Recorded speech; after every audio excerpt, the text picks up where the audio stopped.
oras-oras sa DZGB.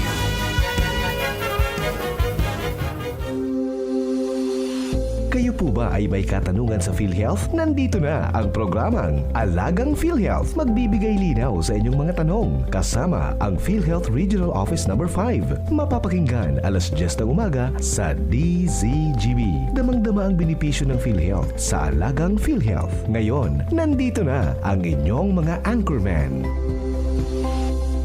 Isang magandang bagong Pilipinas po sa ating lahat. Isa na namang ahensya ng pamahalaan ng ating itatampok sa 16th episode ng ating kapihan sa Bagong Pilipinas. Sa pangalan po ng aming Regional Head, Jamil Dudes Marianito, ako po si Lizel Makatangay, makakasama nyo upang alamin ang mga serbisyong inilalaan ng ating pamahalaan sa ating kababayan sa ilalim ng programa sa Bagong Pilipinas. Mahalaga po ang paksa natin ngayong araw. Maraming kapuspalad nating kababayan ang nabigyan na po ng tulong ng ating featured agency. Sa pamamagitan po ng ating featured guest, ay sabay-sabay po nating alamin ano na nga ba ang kanilang mga benepisyong dinala sa ilalim ng kanilang mga programa sa ilalim ng Bagong Pilipinas na administrasyon. Our guest for today is a certified public accountant by profession and a career executive service officer, and holding a master's degree in business administration. He has been in the government service since 1985, beginning his career at the National Productivity Commission. Over the years, he has built his reputation for his unwavering commitment to public service. In 1987, he worked at the Department of Health as an internal auditor, where he honed his skills in financial oversight and organizational integrity. His journey with PhilHealth started in 1997, marking a significant chapter in his career. Throughout his tenure, he has held several pivotal roles as head of the management group, Regional Vice President for Western Visayas, Calabar Zone, Ilocos Region, and PhilHealth NCR North Branch. On January 29, 2024, he was appointed as the Regional Vice President for the Bicol Region, where he continues to contribute his expertise in public health administration. Welcome to PhilHealth, your partner in health. And let us also welcome PhilHealth Regional Vice President for Bicol, RVP Alberto Cadiz Manduyao. Thank you. Hello. Hello. Thank you very much, ARH, Lizel Makatangay, for your very kind introduction. I was surprised sa mga sinabi mo. Sana totoo. A very pleasant good morning to all present, especially our esteemed friends from the media and our partners in health. We extend our thanks especially to the Presidential Communications Office and the Philippine Information Agency for this opportunity to report on PhilHealth's accomplishment in today's kapihan sa Bagong Pilipinas. The Bagong Pilipinas campaign is built on principles of transparency, accountability, and exclusivity, the very value that we uphold at PhilHealth. PhilHealth strives to serve the Filipino people with integrity and excellence. It is within this mind that we humbly present to you the latest development in the National Health Insurance Program, particularly the enhancement and improvement in the benefits. PhilHealth has embarked on the aggressive benefit enhancement program under the leadership of our President and Chief Executive Officer, Emmanuel R. Ledesma Jr., with the benefits of supporting directives from President Ferdinand R. Marcos Jr. and the guidance of Secretary of Health Teodoro Herbosa. We have worked relentlessly to expand and improve the most critical benefits packages.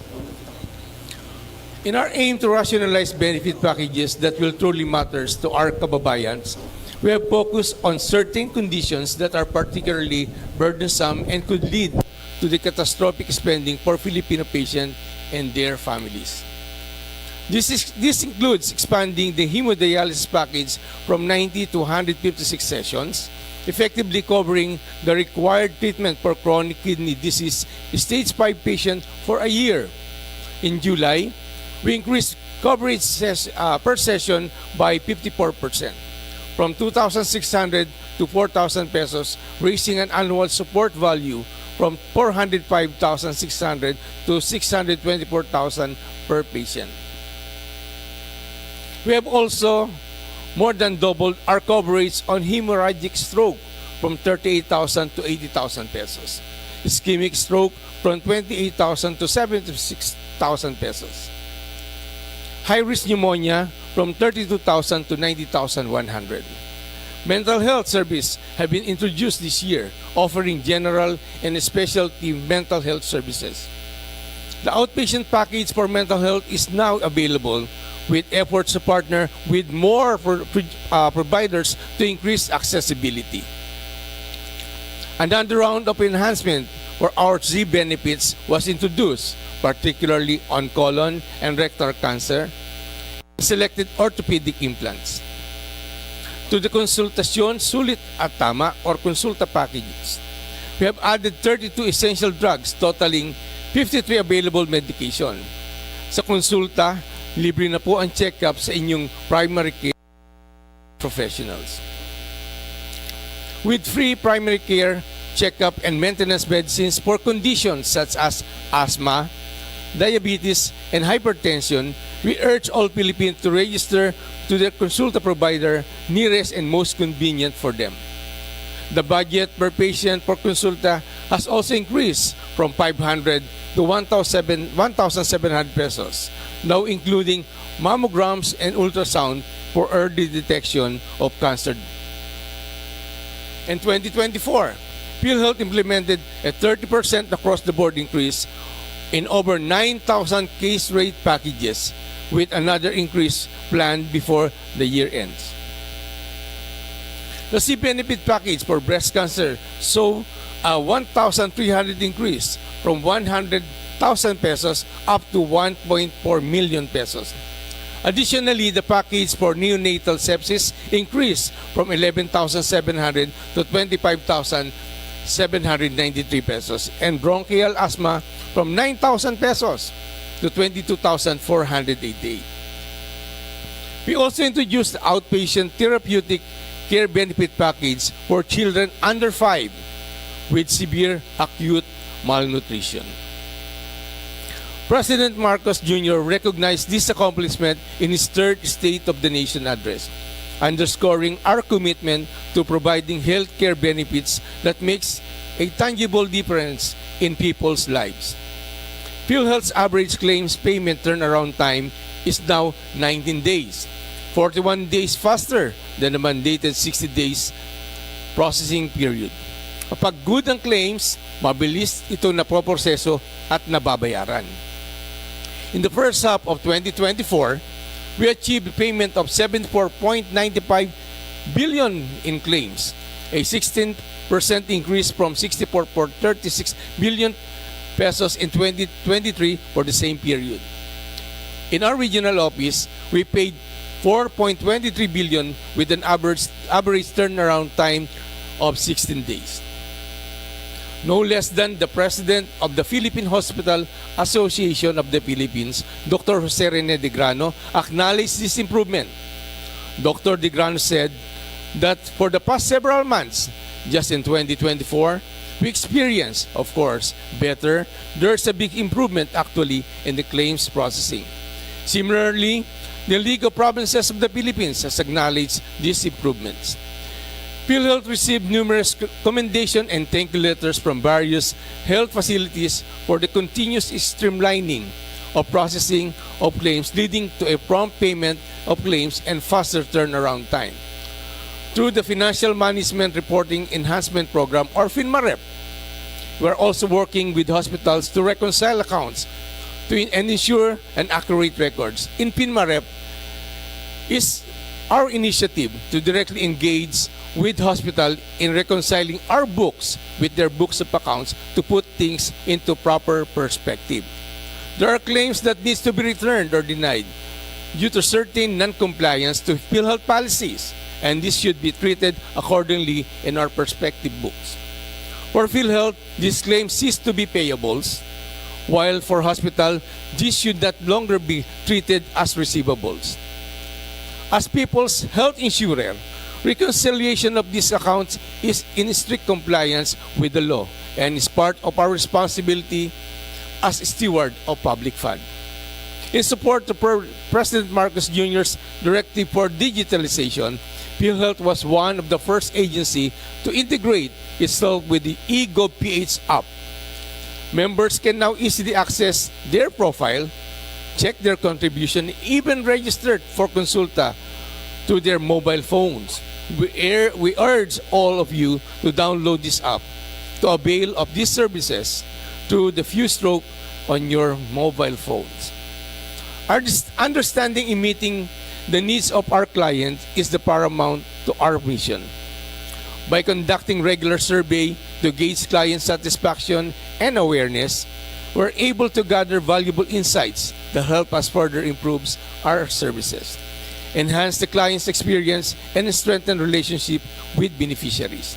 PhilHealth client satisfaction rating stands at 94.57% based on the nationwide survey by Novotrend PH of over 180,000 participants. Here in Region 5, we received a client satisfaction rating of 97.28%, reflecting our dedication to serving our members with excellence. We continue to be humbled and encouraged by the support and recognition we receive from our members and stakeholders. And this recognition are motivation for us to continue delivering exceptional service to our members and uphold the values of excellence that we hold dear. Makakaasa po kayo, mga miyembro, na lalo naming pagbubutihin ang pagsiservis sa inyo saan man kayo sa Pilipinas. Bilang isang patunay na nararamdaman ng mga miyembro ang benepisyo ng PhilHealth, panoorin po natin ang isang video galing sa pamilya ni Mr. Jose Bejerano, na isang hemodialysis patient.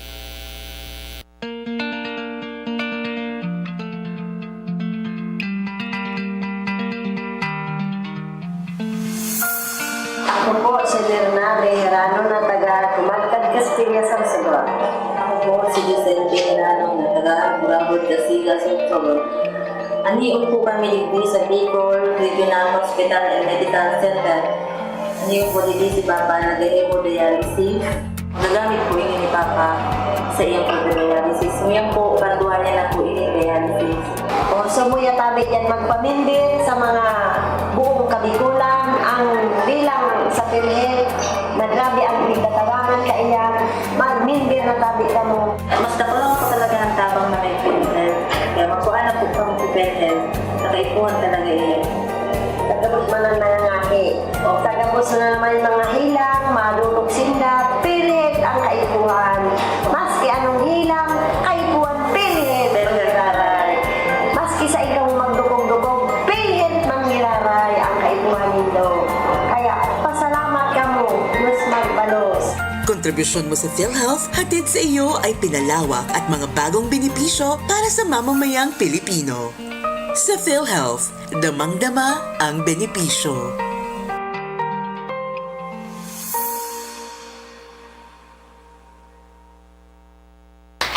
Yan, napakinggan po natin ang isa na namang salaysay at testimonya na gumagalaw po talaga ang ating mga programa sa ilalim ng Bagong Pilipinas. Nagpapatotoo po yan na nararamdaman po talaga ng ating mga kababayan ang tulong na dala ng PhilHealth, pati rin po ang pagmamalasakit ng tanggapan nila sa ating kalusugan. So isang magandang umagang Pilipinas po sa ating mga kasamahan sa media, nakatuwang po ng PIA at ng ilang ahensya ng pamahalaan upang tiyakin na nalalaman po ng mga tao on the grounds, particular po yung nasa grassroots community, kung ano po talaga yung mga programang daladala ng ating pamahalaan, particular po sa ilalim ng Bagong Pilipinas. Now we start off with Miss Melissa Manzanilla, please. Yes, good morning, Sir Alberto Mandoriao. We would like to congratulate your agency po for all your good efforts po para mas lalo pang maibigay ang services Maraming sa salamat. ating Thank po you. mga kababayan. Regarding po dito, sir, sa PhilHealth Consulta, Oo, can you give us mas maganda pong pag-explain paano po ang coordination natin nito with the hospitals at sino-sino po ang mga hospitals na accredited na po ng PhilHealth sa PhilHealth Consulta? Thank you. Ay, napakaganda po na inyong tanong. Ay, ito pong konsultasyon, sulit at tama, ito po ay tinatawag nating primary health care. Kung saan na yung first line of defense ng health, dapat dun pumupunta ang ating mga mamamayan. Marami po tayong accredited facility, lalong-lalo na po yung mga rural health units na pag-aari ng ating mga munisipyo or provinces. Dahil dito po kailangan ma-meet ng mga facilities na ito ang mga criteria na nilatag na PhilHealth para maging isang accredited consulta benefit provider. Sa Bicol po, meron tayong around 2,500 facilities. All around, nationwide, we have 2,849 consulta providers na accredited na po ng PhilHealth. Sa Bicol po, meron tayong 146 consulta providers na available ang consulta package. Sa Albay, meron po tayong 29 providers. Camarines Norte, we have 22. Camarines Sur, we have 36. Catanduanes, we have 12. Masbate, we have 18. And Sorsogon, we have 29. Ganyan na po karami ang nagpapa-accredited na facility sa atin at hinihikayat po namin ang mas marami pang pasilidad na magpa-accredit para mas maraming mapupuntahan ang mga Pilipino tuwing sila ay nangangailangan serbisyong medikal para maiwasan ang pagkakasakit. Last na lang, ma'am. Paano po mag-register yung mga members ng PhilHealth para maka-avail ng PhilHealth Consulta? Thank you. Gaya po sinabi ko kanila, ang mga miyembro ng PhilHealth ay pwedeng mamili ng kanilang consulta facilities. Meron po na malapit sa kanilang bahay o malapit sa kanilang opisina o pinagkakatrabahuhan. Kailangan lang po nila magpunta ron, magparehistro at pumirma ng PKRF kung saan sinasabi, ito ang napili kong consulta facility kung saan ko gusto magpakonsulta sa buong taon. Tandaan nyo, hindi lang po PhilHealth members ang pwedeng magpakonsulta, pati po ang kanilang dependent, kasama po yan. Maraming salamat, sir. Napakadali lang pala, sir, ano? All you have to do is go to the nearest consulta package accredited hospital or providers and then wala na. Member ka na po, pwede ka na pong magpakonsulta sa ilalim ng kanilang programa. And now, our next question. General Manager of Bicol Idol FM, GM Ken Cabaltera. Good morning, Vice President. Thank you, sir. Good And morning. syempre good morning sa mga pagkasama sa PhilHealth and syempre sa pagkasama sa media. I'm Idol Ken Cabaltera of Idol FM Bicol. Sir, ang tanong ko lang po is alam ko marami pong mga bagong packages na inilunsad po ang PhilHealth para po mas mapag-ibayo ang inyong pagsiservisyo sa mga PhilHealth member. Sir, tell us more about these mga bagong packages na inilunsad po ng PhilHealth. Gaya po, ito pong mga packages po ito, kung tatandaan nyo, nagkaroon kami ng 30% across the board increase ng 9,000 all case rate packages ng PhilHealth. Meron po dyan, kung makikita nyo, may mga sinabi po kanina na ischemic stroke na hindi kasama sa 30%, si bronchial asthma, and others si benefits. Ito po mga benepisyong to ay binigyan ng mas mataas na increase dahil sa base po sa aming history, sa database namin, ito ang pinakamaraming availment ng mga miyembro ng PhilHealth na sa nakikita namin na dapat mas mataas ang support value na ibinibigay ng korporasyon para mas maramdaman ng mga miyembro na may sapat palang PhilHealth na benepisyo para sa kanilang pagkakasakit. Ano-ano po ito, sir, na mga packages na ito ng PhilHealth? Meron po tayong hemodialysis package na from 90 to 156 session. Noon po kasi, 90 sessions lang po ang binibigay ni PhilHealth coverage sa mga nagda-dialysis. Kung titignan nyo, 90 sessions, hanggang July lang po yan. Tapos itinaas ng PhilHealth sa 144. Pero yung 144, hanggang October lang po yan. From November, December, may out-of-pocket na si member. Kaya nakita ni PhilHealth, bakit hindi natin ibigay yung buong 156 session para buong taon makakapag-avail ng hemodialysis package si miyembro na nangangailangan na wala nang babayaran buong taon. Itinaas po namin from 2,600 to 4,000 pesos ang kada session na binabayaran ng PhilHealth o a total of 629,000 pesos per year per patient. Meron pa rin po tayong hemorrhagic stroke na from 38,000 pesos na dati namin binabayad naging 80,000 pesos. Ischemic stroke, yung 28,000 na package, ginawa po namin 76,000. And high-risk pneumonia na 32,000, itinaas po namin ng 90,100. Meron pa po yung breast operation, yung breast cancer, from 100,000 pesos, itinaas po ni PhilHealth ng 1.4 million pesos ang package para lahat po ng post-operative post-operative services na kailangan ng isang pasyente, mako-cover na rin po ni PhilHealth. For another round of question, may I call in Ms. Jo Rocco of Zagitsit News. Thank you, Madam. Good morning. Good morning, everyone. Sa universal healthcare, sir, paano po natin maipapatupad yung no balance billing na programa po ng PhilHealth? O patuloy pa rin po ba to? Ay, patuloy po ang no balance billing ng PhilHealth. Kung titingnan nyo, lahat po ng miyembro ay dapat makapag-avail ng no balance billing. Pero meron pong condition yan. Dapat nandun po kayo dun sa tinatawag nating ward type accommodation. Kunyari, sa isang room, 10 kayo ward type, pwede kayong mag-no balance billing.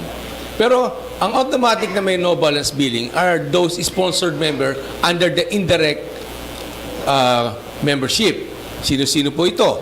Yung NHTS members, for peace, senior citizen, PWD, kasambahay. Provided, nandun po sila sa government facility. Don't expect no balance billing sa private. O kasi, under the law, only 10% of the bed capacity ng private dapat i-charity. No? Pero pag tayo naman, na-confine, we expect na isang magandang kwarto, may aircon, may ref, huwag po tayong umasa ng no balance billing because you're not paying the convenience. Di po? Dahil ang binabayaran po ng PhilHealth are those basic services na kinakailangan ng isang pasyente na miyembro ng PhilHealth. Maraming salamat po, sir. Thank you very much, Ma'am Jo Rocco. Now, from DZGB-AM Legazpi, Sir Joshua Bino. Good morning po, RVP, ma'ams and sirs. Sa presentation po kanina, nabanggit, mental health services have been expanded. Pwede po maki-expound po, RVP, anong services po ang ino-offer ng PhilHealth when it comes sa mental health and paano po ito ma-avail siguro nung mga dependents ng members, especially itong mga teenagers po baga natin ngayon. RVP, thank you. Okay. In the previous law, ng mga batas ng PhilHealth, ang mental health ay hindi po kasama. No. Ngayon, sa bagong batas, isinama na rin ang mental health. Kung saan, ang miyembro ng PhilHealth na nangangailangan ng medical na may problema sa pag-iisip ay mabibigyan na rin po ng PhilHealth benefit. Dalawang klaseng benepisyo ang pwedeng ma-avail ng mental health patient kung sila'y mag-avail ng benepisyong to. First, the general services, 9,000 pesos, and specialized services. Maybe si Doc Sheila, can you pwede mo bang yung what is the general and specialized services na pwedeng i-offer ng ating facility? Hello po. Para sa general mental health services po natin, we pay that po 9,000. And we can avail this po sa ating pong mga outpatient nga po na facility na accredited po ng PhilHealth dito po sa Bicol Region. And this can be, ang nagbibigay po ng serbisyo dito po ay mga doktor po na meron po silang training sa paggagamot po ng mga pasyente na meron pong problema po sa pag-iisip. Doon naman po sa specialty mental health services na 16,000 po yung binabayad natin, ang nagbibigay po ng serbisyo po ay yung mga psychiatrist po natin. Kaya nga po sinasabi siya na specialty mental health service. So, ang dito po makakapag-avail po yung mga miyembro natin sa mga hospital po accredited po ng PhilHealth. All right, thank you, RVP. Another question po. Thank you, Doc Sir. Kasi napapansin po kasi RVP ng karamihan, especially yung mga low-income households, yung mga nasa far-flung areas, kapag sila na hospital, sinasabi na, ay ito pala, pwede pala to sa PhilHealth, pwede pala to i-avail sa PhilHealth. So, parang pumapasok sa isip, medyo kulang yung level of awareness ng mga nasa far-flung areas when it comes to PhilHealth benefits. Kumusta po yun, RVP? Ano ang, kumbaga, efforts natin para ma-reach itong mga iba pa nating mga kababayan po dito sa Bicol Region? Ay, napakaganda po ng tanong nyo. Dito po sa Region 5, ang aming local health insurance offices, personnel, every Saturday yan, nagpupunta po sila sa mga far-flung GIDA area kung saan binibigay nila nagbibigay sila ng information, education campaign sa mga barangay para malaman nila kung ano ang PhilHealth, anong benepisyo na pwede nilang matanggap sa korporasyon. Pumupunta po sa mga island municipality. Yan lang po, mga ilang dalawang araw, tatlong araw, nag-stay po sila ron to register more members and to give more information that they can avail their benefits in PhilHealth. Ganun po yun. Hindi po kami tumitigil na ipaalam sa mga miyembro, lalo sa malalayong lugar, na meron pong PhilHealth at merong gobyerno na tutulong sa kanila kapag meron silang sakit. Salamat po. Para po sa kabuuan ng aming programa ng PhilHealth, panoorin po natin to. Sa PhilHealth, damang-dama ang benepisyo. Kontribusyon mo sa PhilHealth, hatid sa iyo ay pinalawak at mga bagong benepisyo para sa mamamayang Pilipino. Simula 2023, pinalawak na ang dialysis package. Pinataas ang benepisyo para sa hemorrhagic stroke at ischemic stroke. Inilunsad ang outpatient mental health package at pinataas ang benepisyo sa high-risk pneumonia. Pinalawak din ang Z-benefits para sa orthopedic implants. At ngayong 2024, may 30% increase sa lahat ng health benefit packages. Up to 1.4 million coverage sa breast cancer. Sagot na rin sa consulta package ang breast ultrasound at mammogram. Pagsasaayos ng case rate para sa bronchial asthma at bacterial sepsis para sa mga bagong silang na sanggol. Pinalawak at mga bagong benepisyo para sa mamamayang Pilipino. Sa PhilHealth, damang-dama ang benepisyo. Ways forward naman. Ways forward. In 2024, PhilHealth implemented the 30% across the board increase in over 9,000 case rate packages, with another increase planned before the year ends. More benefits are coming. Following our board-approved benefits plan, we counted among these packages for physical rehabilitation, emergency care, severe dengue, chemotherapy, cataract extraction, open heart surgery for children. We can all expect this more on C-benefit packages in peritoneal dialysis, kidney transplantation, prostate, cervical cancer, as well as COVID-19 benefits. We're also testing artificial intelligence to further reduce claims processing time and improve reimbursement. We recently signed an agreement with a global IT solution providing this test software that uses AI for claims. This initiative aims to reduce processing time and minimize return to hospital claims and denied due to documentary compliance to documentary requirement. We're expected to see how this technology will revolutionize our claims processing. As we move forward, let us continue together to ensure that no Filipino is left behind. Ang hangarin po namin sa PhilHealth ay pagkaloob ang pinakamalawak at mas bagong benepisyo para sa mamamayang Pilipino. Maraming salamat po at Diyos mabalos.